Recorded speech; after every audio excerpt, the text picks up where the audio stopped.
வாழும் வரை நிழல் என உடன் நான் வருவேனே.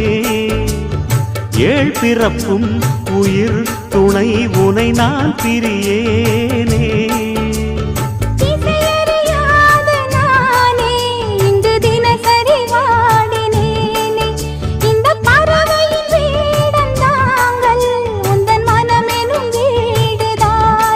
நீண்ட காலம் நேர்ந்த சோகம் நீங்கி போக நானும் தீண்ட யோகம் விளங்கிட. பூமிக்கொரு வாரம் என்று எண்ணி இருந்தேன், பூமுடிக்க யாரும் இன்றி கண்ணி இருந்தேன். சொந்தமின்றி பந்தமின்றி நானும் இருந்தேன், பொட்டு ஒன்று தொட்டு வைத்து பூவை அடைந்தேன். நன்றி சொல்லவே உனக்கு என் மன்னவா வார்த்தை இல்லையே.